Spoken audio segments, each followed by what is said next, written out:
for hosting this webinar. For hosting the webinar with us, we appreciate their support.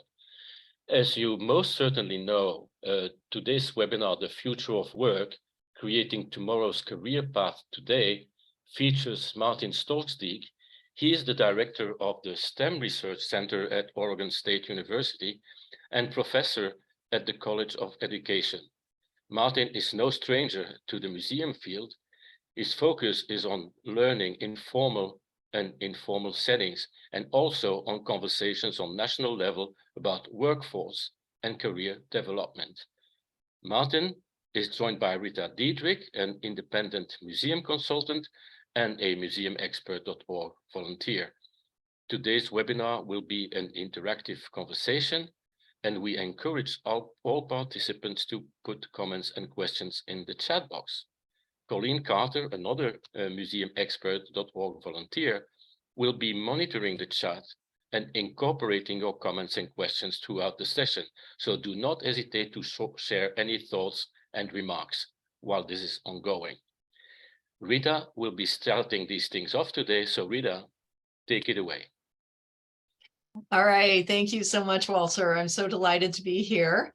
And I want to remind everyone that this is being recorded, and the recording will be made available at various places, including the museumexpert.org website, which, if you don't know, is museumexpert.org.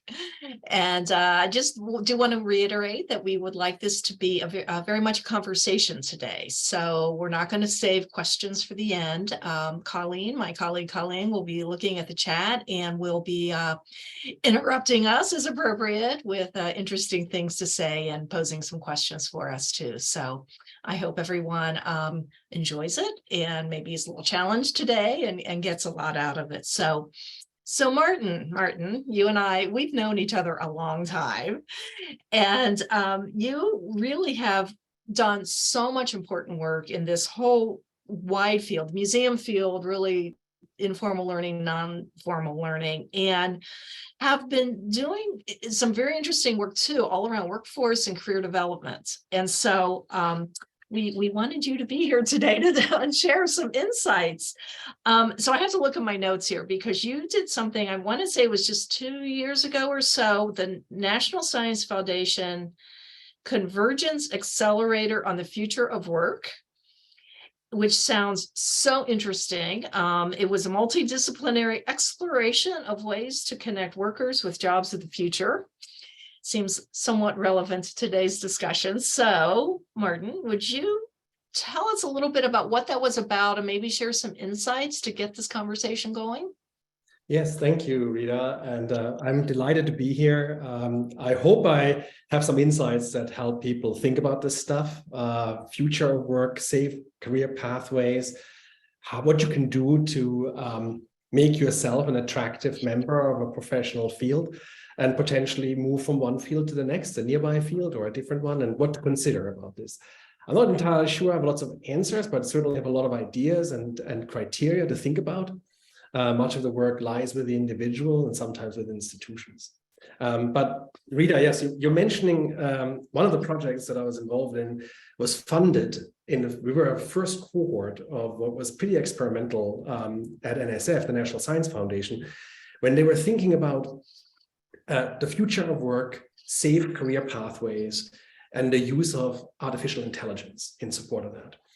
We were a team of researchers and practitioners where the main person was actually in computer science at Indiana University, Kadi Werner, with a lot of experience from the German settings. I came to that from that. There were lots of other partners. We were funded for 2 years with basically developing an idea that would then potentially be funded for development. We didn't get funded for the development part, but we had lots and lots of insights. And just to give you a sense of what we were looking at and why this might be relevant for the museum field after the pandemic, and maybe even before the pandemic, to be honest. The idea behind our work was that you use artificial intelligence to scan huge national databases on all sorts of things, including job announcements, job sites, databases about developments of job and their criteria. The idea was millions and millions of data points that change all the time being utilized to then feed into an app that will tell you, when you characterize who you are and where you work, whether your job career prospects were safe, you're working in a field that's growing or expanding or moving in a direction that makes it relatively safe to be in that field, versus it's not safe or not so safe. Your job prospects, given past and historic data and what an AI system can consider to move into the future and make predictions, might actually contract, change, radically change, require a massive way in which you need different skills. That was the basic assumption of our work. And we did a lot of work in this regard, also conceptually, which means how do you even think about what this looks like? I want to pause here a little bit and to give you an example. If you work, let's say as an educator in a museum field, and you have a certain skill set and you realize, like our AI system might have said, oh, look at this, after the pandemic, fewer of those are needed. The AI system may have given your skills, if you fed into what your background was, your resume more or less, it might actually now make suggestions about other nearby neighboring fields where you can potentially use your skills, if translated in the right way, to do similar work. In other words, you can do work in an area that still aligns with your experience and your background. It would also suggest, as I said, we didn't get funded to actually make that happen. And we hope that someone else will do it. But it would also, and somebody will, but it will also suggest, for instance, what kind of reskilling, meaning skill sets you have that might require a bit of tweaking in order to fit, what kind of translational work you have to do, like skills you have and you in the museum field call it this, but in another field, let's say in formal education, they're called something else. How do you like fix your resume, so to say, to actually speak to new employers, even though the stuff that you are offering is the same? And the other part is, let's say you want to stay in your field, but the field is changing, or you want to advance in your field. What kind of upskilling do you need?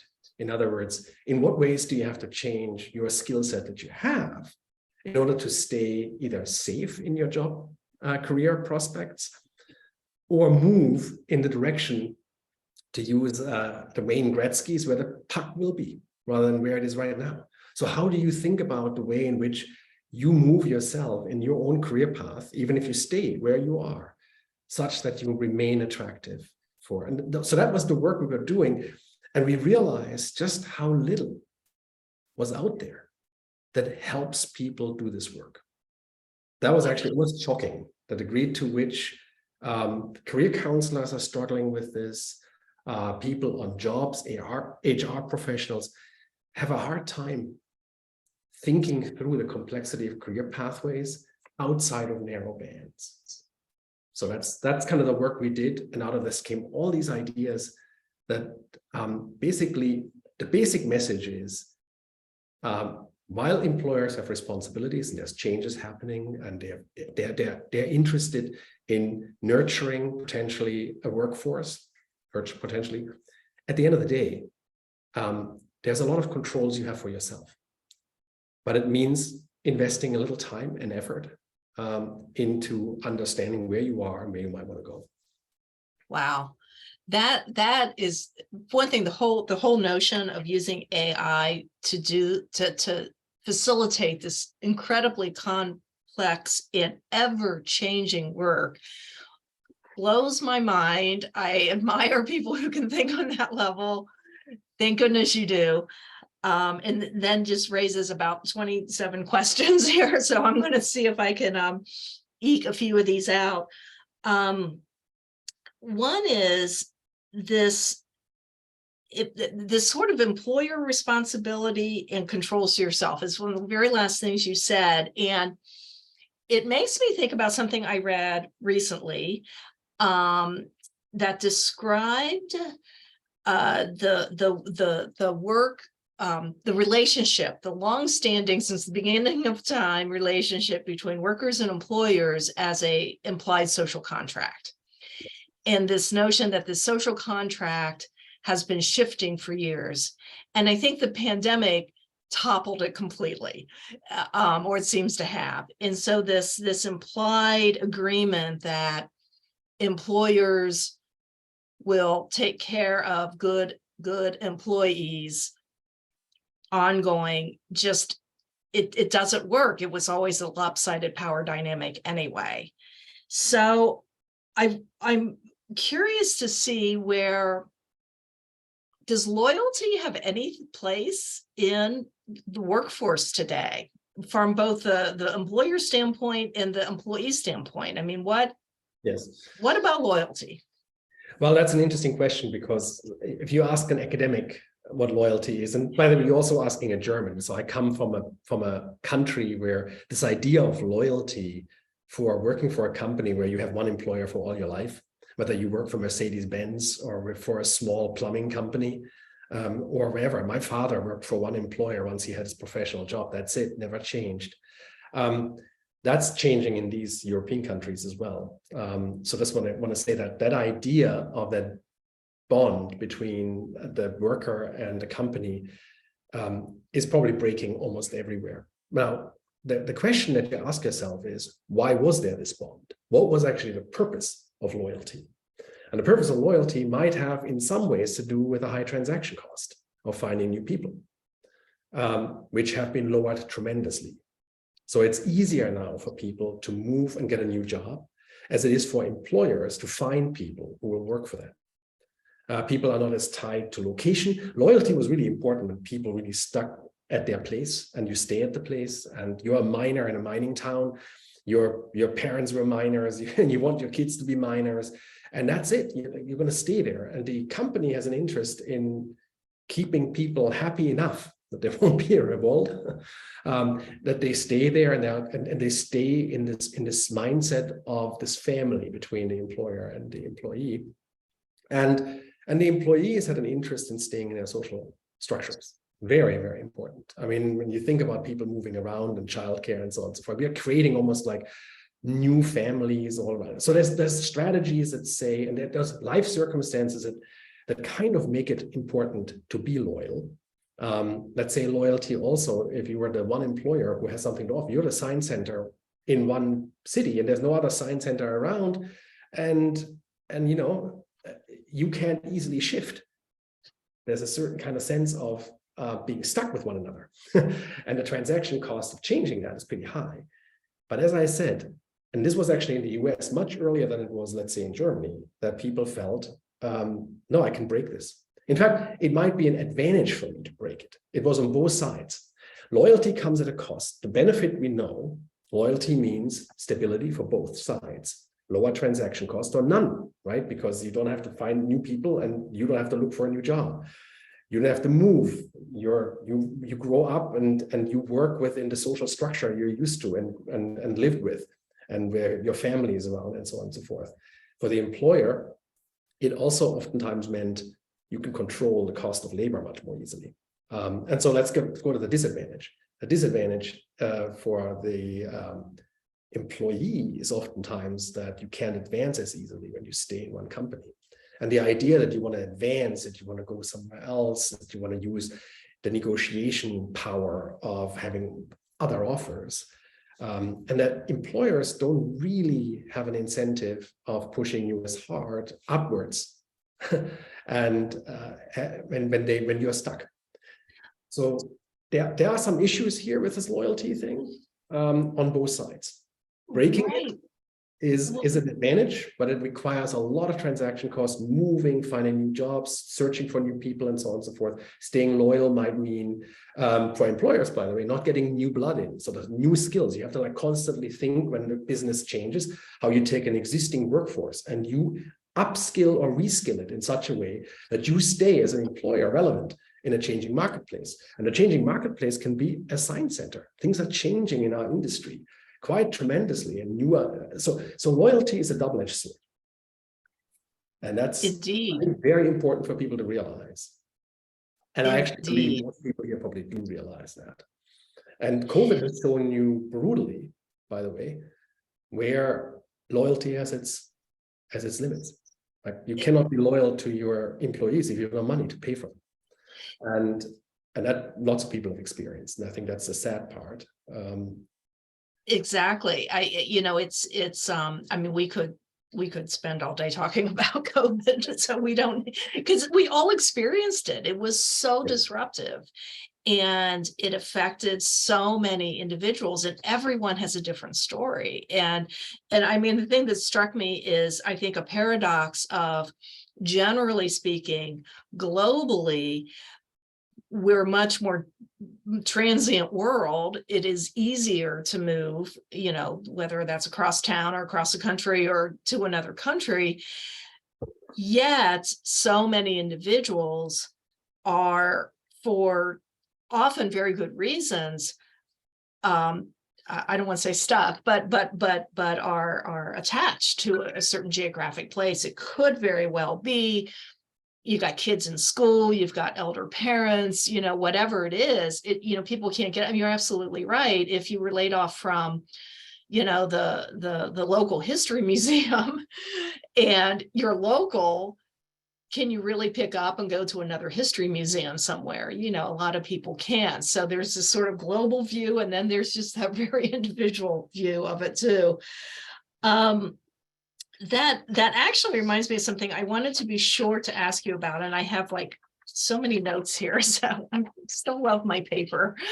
I wanted to ask you about something else, because when you were talking, and we were talking about this, exactly, museums, it's like somebody might leave a science center. Does that mean they can go work for, and they can't move states, but they maybe can go work for another kind of museum? So I wanted to talk a little bit about another project that I know you have been working on and is still a work in progress, the ISL Professional Framework, which is, ISL stands for Informal Science Learning. But I know that it's not really just about science center people. I remember this from my science center days. So can you talk a little bit about that? Because our ASTC friends are very much a huge part of that project, and they're co-hosting today, and wanted to be sure to talk about that and how that can be used for people who aren't just in science centers.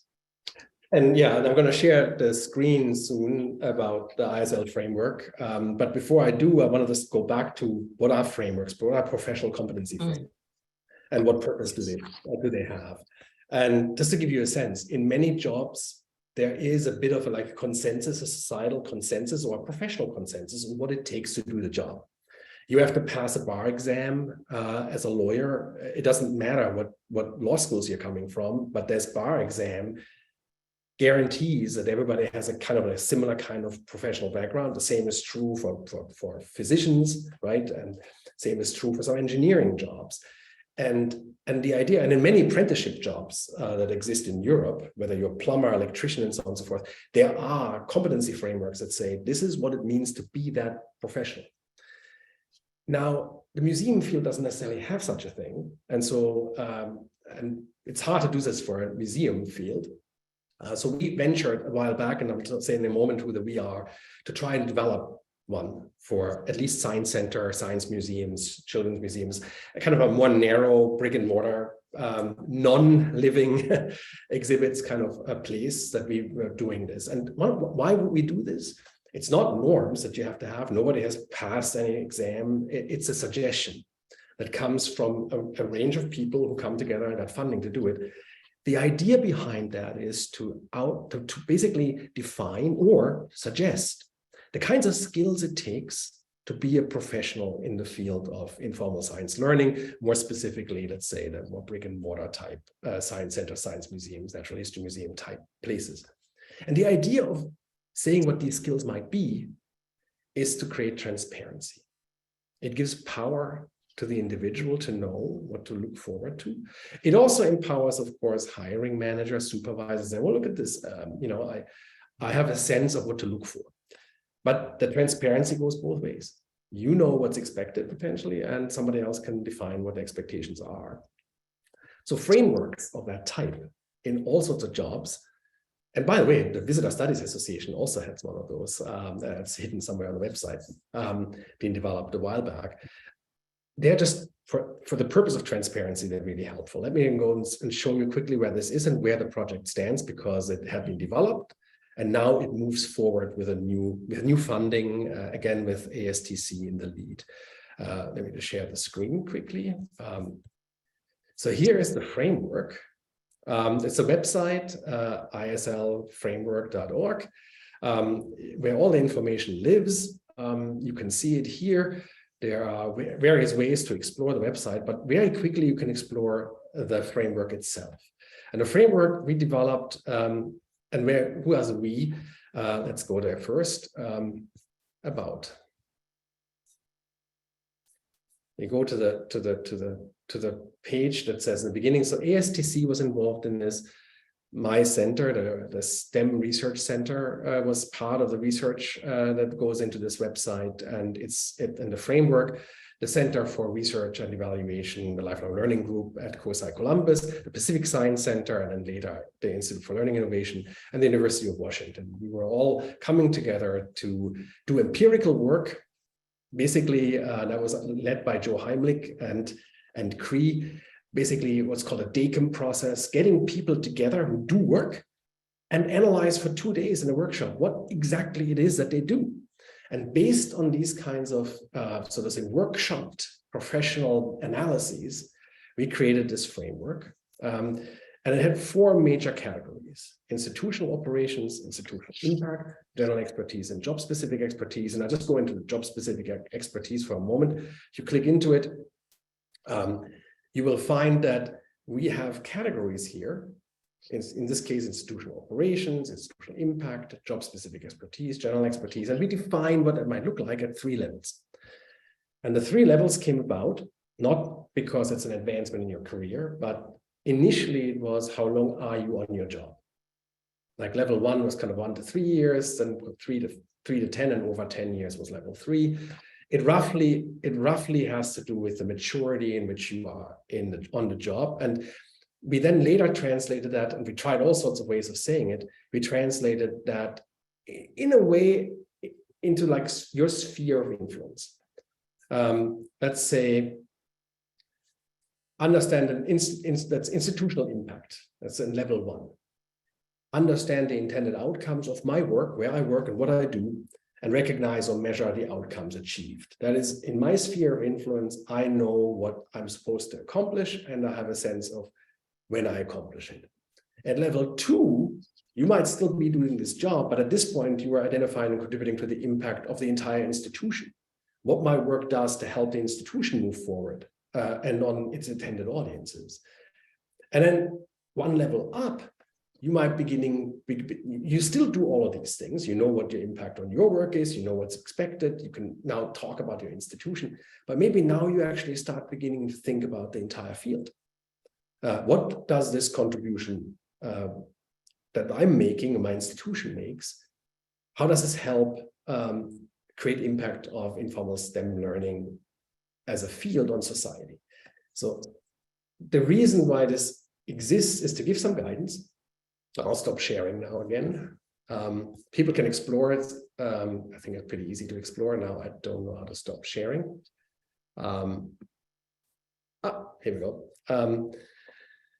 And this project had been developed, the website exists, and now there's follow-up funding. ASTC is again in the lead.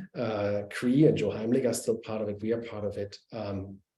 And the idea in this new format is to actually support the framework with additional material such that you can now implement these ideas, like depending on what positionality you're in the field of museums or science museums. And the other thing that happens is we're trying to expand it now.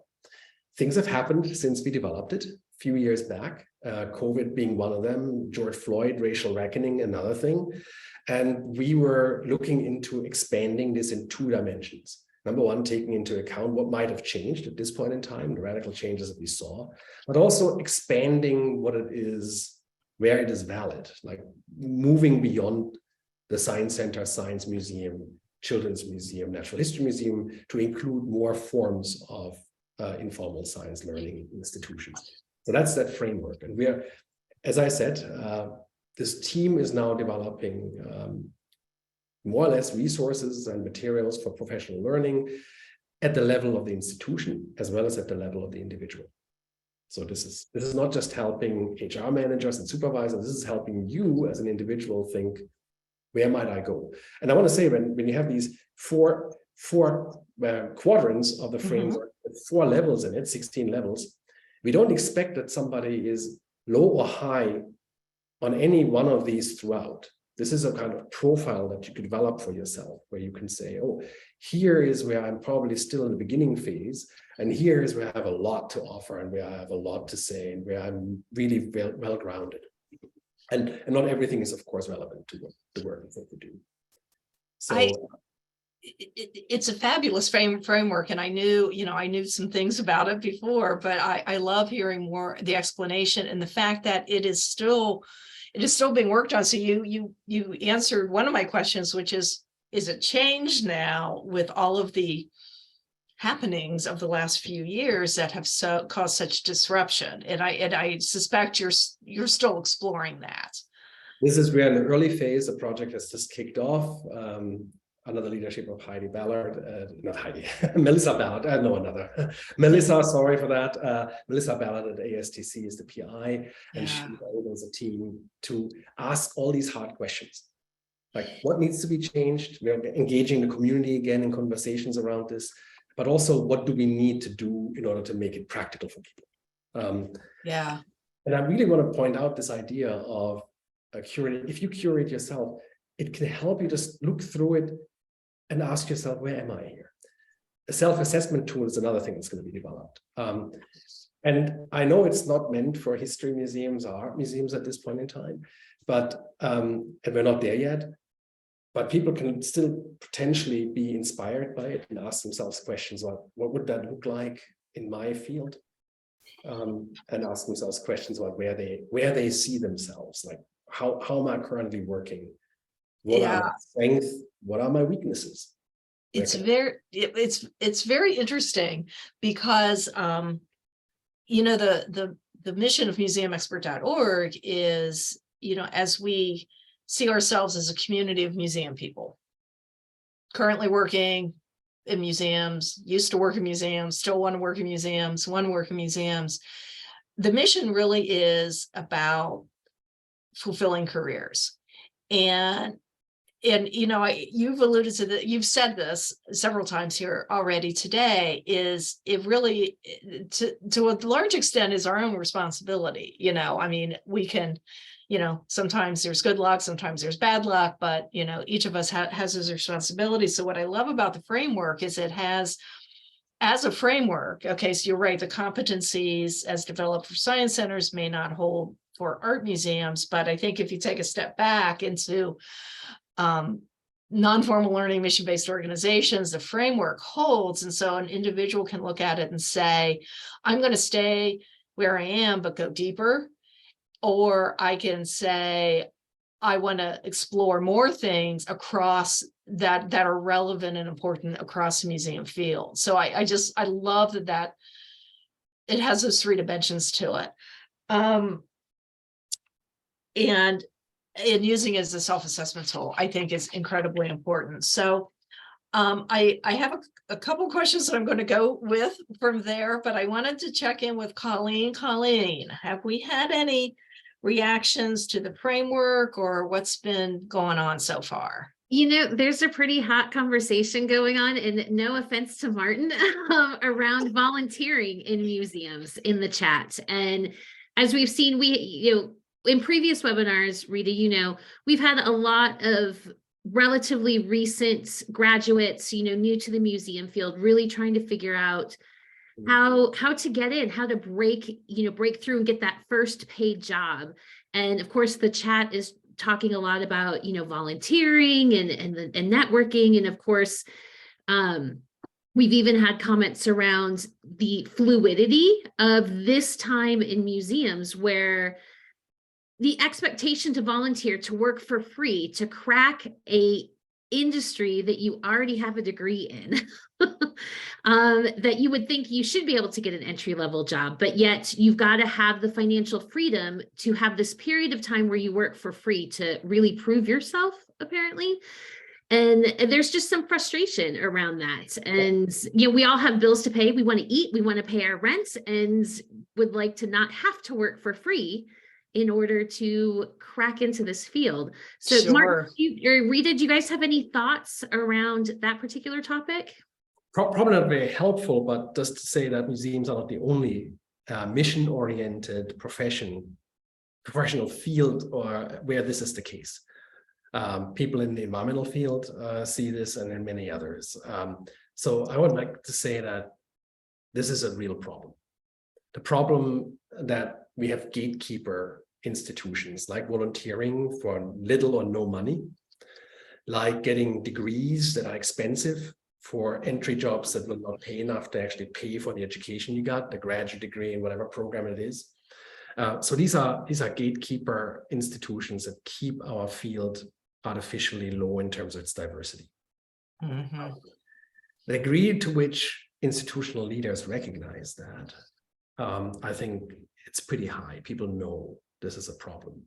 And the commitment to DEI, and maybe J and B, justice and belonging, and whatever else angle you want to take to say that this field needs to change if it wants to remain relevant in a new America, and by the way, these discussions in other countries as well, will require that museum leadership will rethink A, what it takes to get a job, B, how to pay for it, and C, what are entry mechanisms that are more inclusive. Now, I know that's exactly what you're discussing probably in the chat. Where's the money coming from? Now, I make an assumption that there will be not more money coming to museums and other cultural and similar institutions. So you want higher pay, you want better ways to get in there. It is likely that, unfortunately, that means fewer jobs being better paid with different forms of responsibilities. And that requires a different form of museum professional potentially. So I think unless there is, for whatever reason, great money coming in that makes it possible, and there's probably some efficiency there, we probably have to think about a different form of museum professional who does this work for more money. So it's a living wage, but fewer. It's possible. I'm just saying that, which means your preparation in terms to breaking into the job, as well as your upskilling and reskilling in order to stay in it, will probably be even more intense going forward. That's one. And yeah, I mean, that's the basic thing to say. Now, one interesting tidbit, and this is not work I did, but others for the museology program at the University of Washington, when they had a new leadership, they were rethinking what to do, and how does the museology program stay updated and current. And they commissioned some work done by Jill Stein and others to look into the degree to which this program is still relevant. And they looked at employers, they looked at alumni and people who are taking these courses and these degrees, and asked, to what degree does this prepare me for a job? And it does, because it gives you certainly a great level of skills. It gives you entry skills that you otherwise wouldn't be getting, and knowledge. And it gives you the kind of seal of approval of a graduate program of a respected university. And so the other programs do that as well. So if you are looking for an employee, that's useful to have. And if you're hiring somebody, you cover your flank, right, by hiring somebody from a respected program. That's great. But at the same time, they learn that the reason why they're hired and the kind of skills that are needed are not necessarily what you learn in the courses of these programs. There are other skills and other forms of learnings and preparation that actually makes you have that first job. Have nothing to do with the content of the courses taken. I think the museology program there, I don't have the link right now, I have published all these reports. So it's a lot for a little message. The message is these 21st century skills that we want: collaborative work, being resilient to stress, being resourceful, knowing how to temper yourself, work in teams, get stuff done. These kinds of questions, work with communities, be part of, I mentioned a few.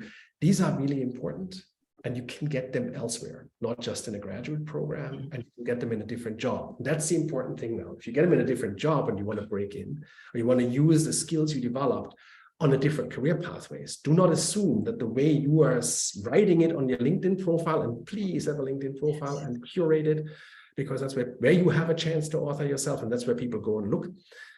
But on your resume or wherever you talk about yourself, think about the fact that something that resonates in one field might not resonate in another. What's the equivalent wording you need to describe the same skill in a different professional field? Mm-hmm.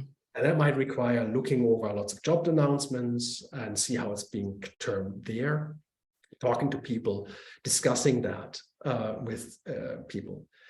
You may have the skill, but people might not realize you do because you haven't made it clear that you do. And that's a component that we learned on this Convergent Accelerator project, the degree to which even nearby fields talk about similar skills in different ways. I can only give you that as a generic advice to look out for that and not to assume that what you learned over here is the same wording used over there, but just be aware of that. There were so many things in that, and Colleen, thank you, and thank you to all of our audience members who are participating.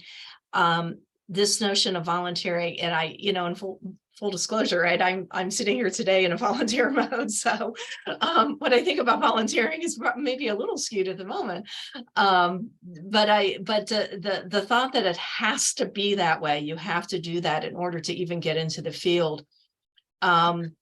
There are so many things wrong with that, and you already said it, I'll say it again. If we are serious about diversity and inclusion and equity, we've got to break that. We've got to break it. It is not feasible to do both of those things. And I want to again bring up the idea. Why do you volunteer? Right? What's the purpose of volunteering? The purpose of volunteering is to test drive somebody, to get the initial skills that are then marketable. But remember, you can get them somewhere else, so long as you can make the point that you got these skills already, that you would normally get through volunteering. What is it that the volunteering would have gotten you that you might have gotten paid elsewhere? Right. So I think that's an important thing, both to convey to our field, the hiring managers, as well as to people who try to break into this. And maybe, and here's I'm going to be okay. So forgive me for saying this, but if a field is paying so low and making it so hard for you to get in, and you have marketable skills, maybe, just maybe, you can have a happier and better life using these skills where people appreciate them. Museums are great places, but they're not the only places to do mission-driven, successful work. I not want to disencourage anybody from doing work in this field. I'm just saying that loyalty is also a question of a field and a discipline or a profession. And we can see, by the way, that people are leaving entire professions, the nursing crisis, the crisis we have in the elder care, and similar kinds of institutions where you have similar kinds of issues. Difficult work, mission-oriented work, important work, poorly paid though, and now suddenly people realize, oh, wait a minute, people are not doing it anymore. Right. We currently don't have bus drivers in Corvallis. We have a free public bus system. We don't have enough bus drivers to keep the free public bus system running because people doing something else. Right. Well, it's interesting because in my 20-some years in the museum field, and I for many of those years was centered in education departments, and I would see school teachers, formal teachers, getting burned out and moving into education in non-formal environments, and the opposites. It's like, it's so low paying here, I could make more money in the schools, and so there's a certain amount of that going on. So you're right, Martin, we don't want to be discouraging, and I think it is important to be realistic that, I mean, we already know so many museum people were laid off over the pandemic, but not everybody was recalled. And people who stuck with it, stayed behind, many are burning out because it's been so difficult. And we know from museumexpert.org, the other webinars we've done, and just talking with so many people who are part of our group, that a lot of people are being hired from outside the museum field because things are changing. So I want to, take a breath and ensure everyone that there is a future, but part of it is, what are you doing for yourself? And so I'm going to ask you to back up just a little bit, Martin, and you talked about reskilling, upskilling, translational work, and then, so clarifying what those are, maybe on a little bit more practical level, and then want to be sure we're taking questions and comments. So Colleen, interrupt us as needed. And also be sure we are talking about this notion of curation, curating our own careers. So let me start with the reskilling first. Reskilling means, okay, you're already on a skill track and you need to, and different kind of skill, right? And sometimes it's not quite clear what is upskilling, which is you're not moving sideways, you're moving, and you don't necessarily move up. Upskilling doesn't mean you get a better job. It means you get the kinds of skills to continue working on your job, whether let's say you're an educator at a museum and you've done a lot of in-person stuff, and now there's increasingly more demand for doing virtual or hybrid, and you need to learn how to do that. That's a different kind of pedagogical skill you need.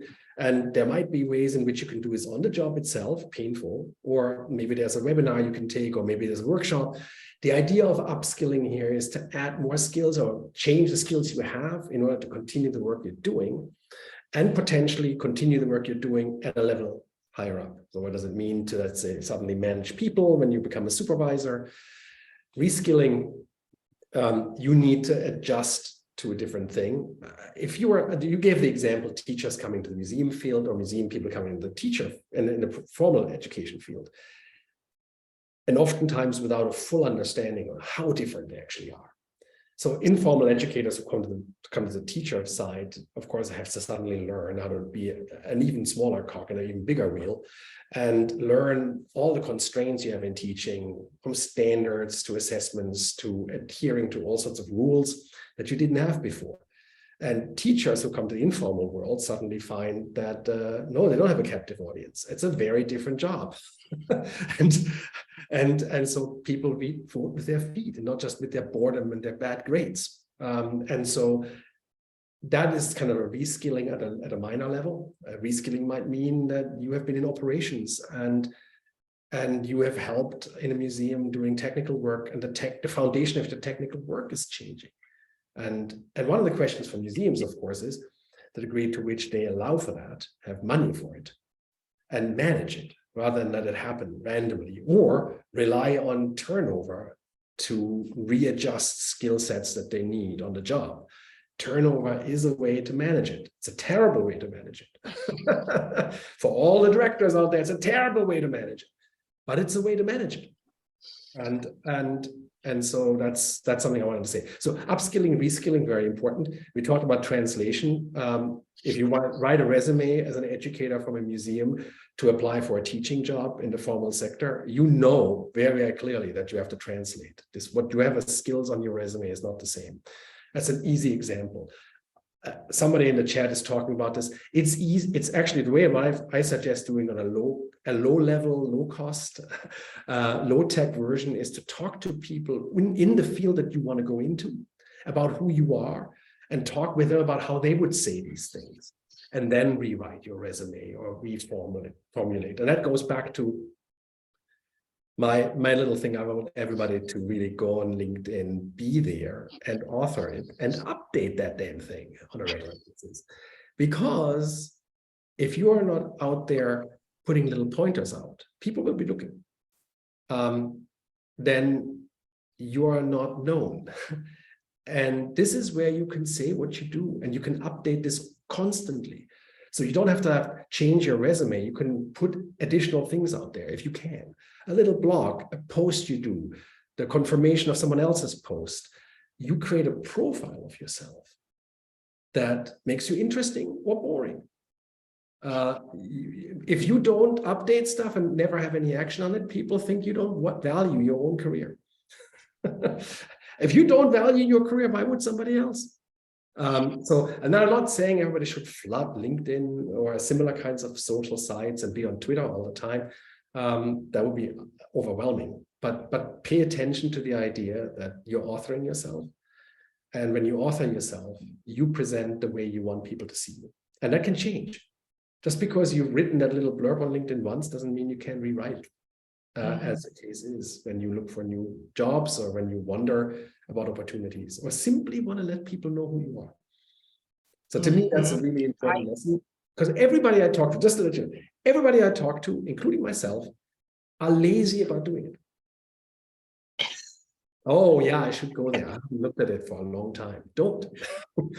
Yeah, until the pandemic, I forgot that I even had a LinkedIn account profile, and I looked at it and it's like, oh my gosh. And you're right, I mean, don't everybody go look at mine right now because it still needs work, but but you're right, it is a different, it's a different mindset. It's sort of owning yourself and owning your career. It doesn't mean you're job hunting at this very moment necessarily.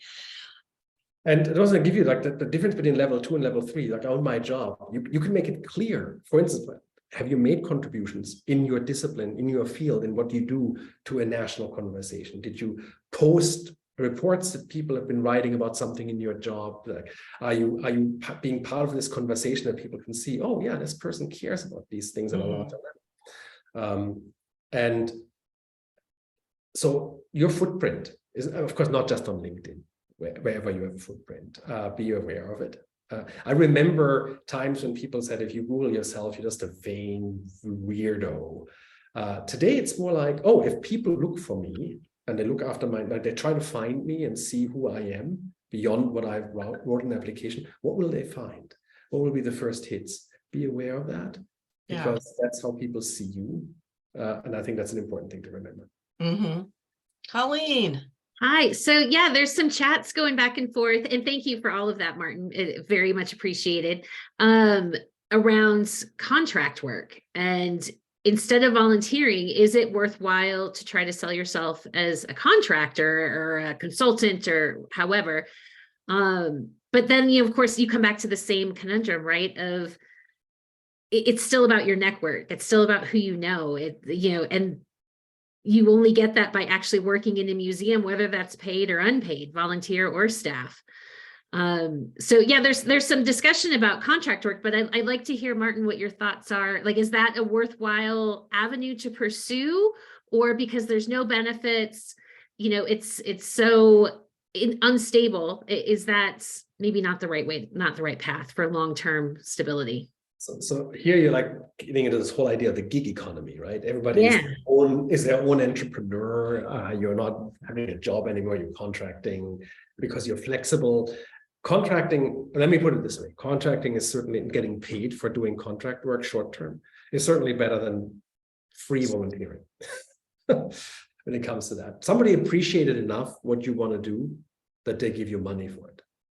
That's better than volunteering without getting paid.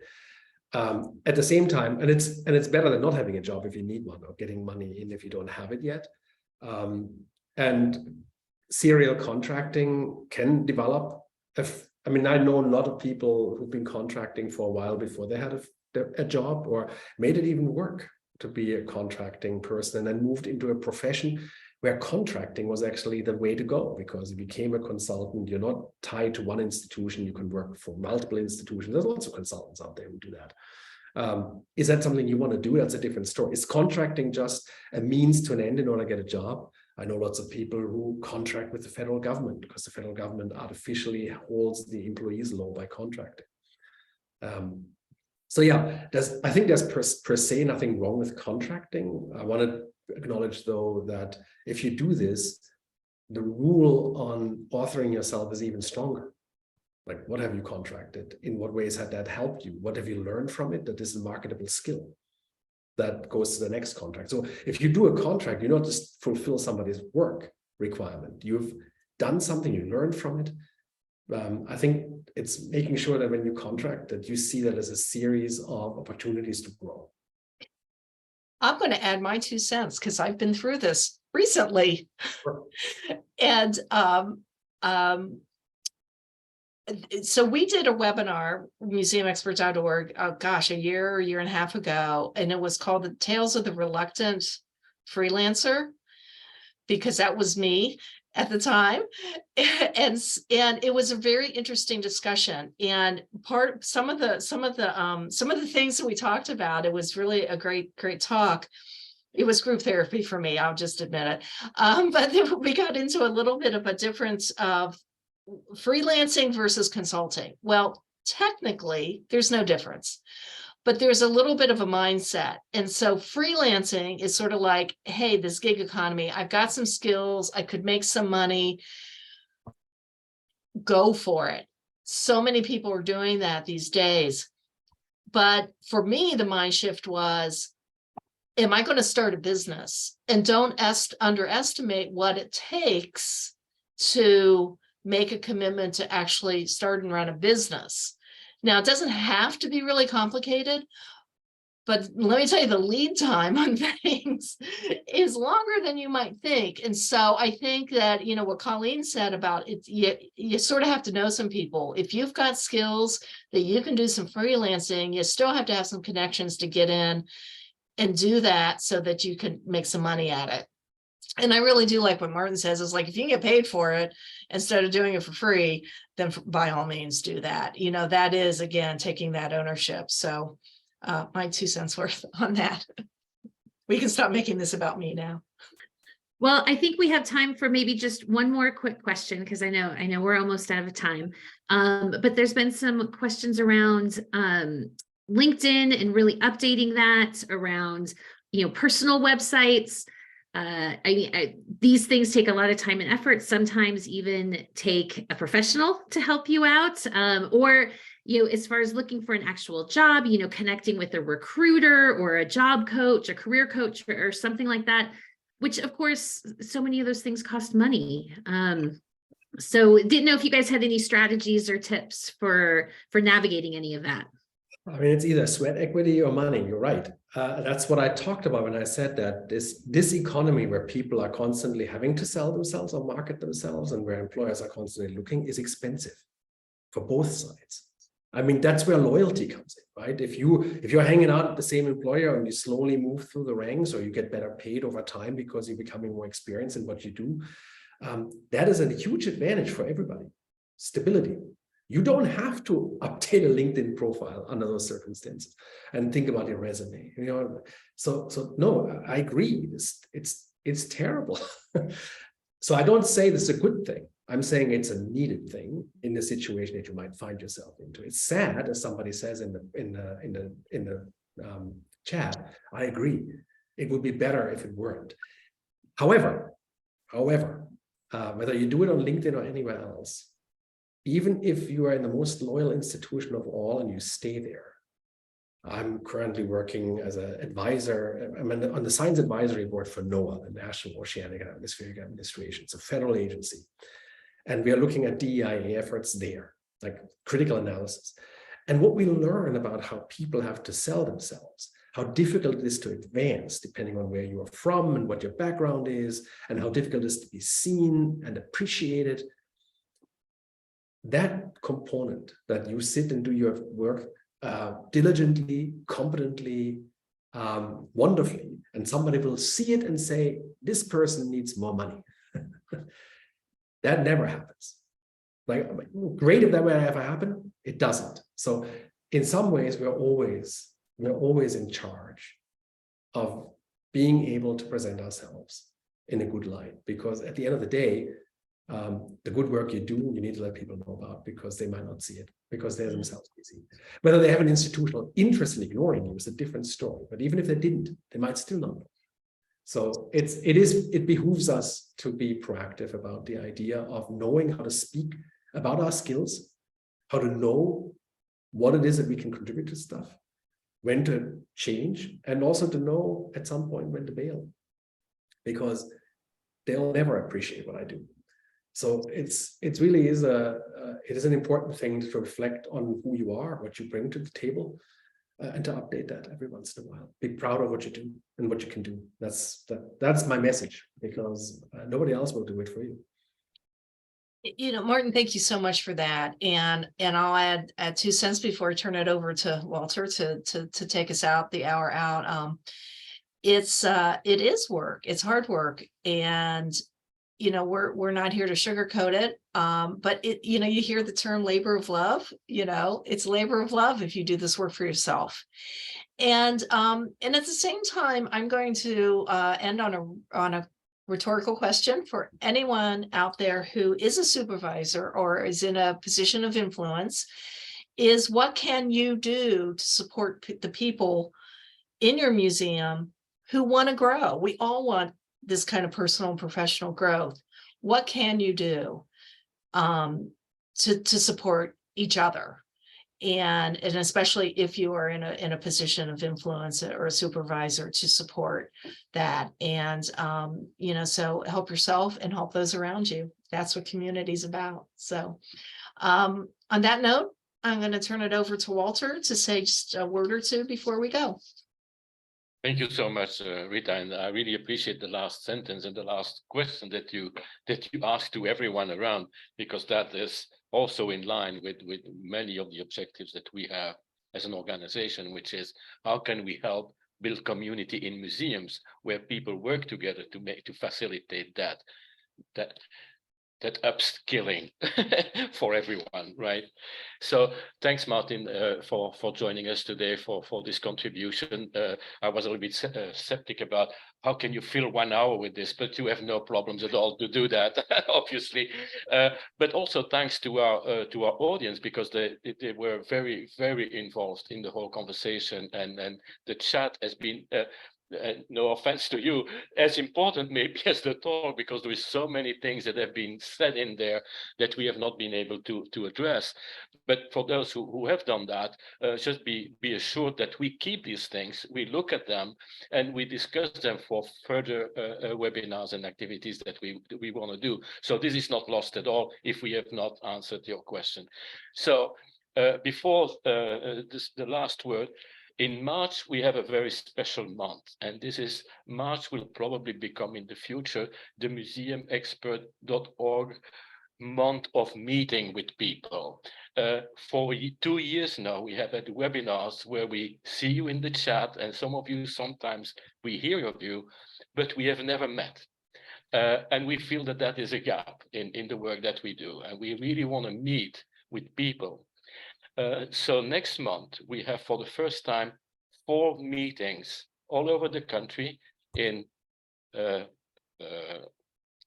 San Francisco, in Philadelphia, in Columbus, and in DC.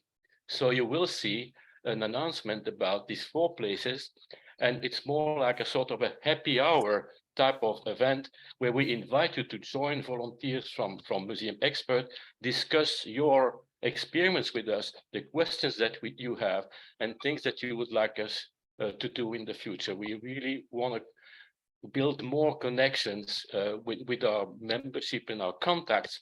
And so we hope that this first initiative will be successful and that we can build on that to continue and go to more in-person meetings. So hope that some of you will join us if you are in these areas. More info to come. Thanks again, Martin. Thanks, Rita. Thanks, Colleen, and all the rest of the team who does the promotion of that as usual. And thanks to ASTC for providing us with the platform today for this conversation. Thank you all, and I'll see you next time. Bye, everybody.